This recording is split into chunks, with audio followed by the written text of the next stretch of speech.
सूर्यकिनारामध्ये ना तोंड नुसतं चमचम चमकत होतं. कारभारी दिलेल्या कानातल्यावर नुसती नजर जात होती. लय कडक दिसत होतं. पोपटी कलरचा टी शर्ट म्हणून बनून आहे ना, पोपट बनून जायचं होतं. तर समोर वाहणार आहे ना, कुणीतरी लाल मिरच्या वाळवण्यात घातलेल्या तुंबून हाणले बघा त्यानं. अहो त्याला तिखट बिकट लागत होतं का नाही मला कळत नाही. माथेरानमधल्या राम मंदिराचं आम्ही दर्शन घेतलं. लय भारी होतं. सीता मातेची मूर्ती तर मला लय आवडली. कारभाऱ्यानं मारुती सूत्राचं पठण केलं बघा.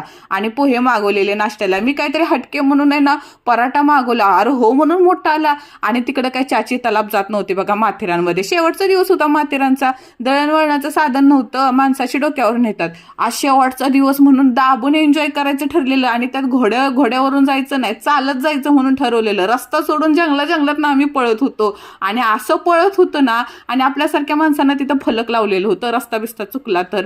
आणि एवढं पळालो ना, 8 किलोमीटर चाललो. अरे सांभाळून चाललं जावं, नाही तर पाठपोट नुसताना बुडच सपाट झालं असतं, आपटलंच असतं.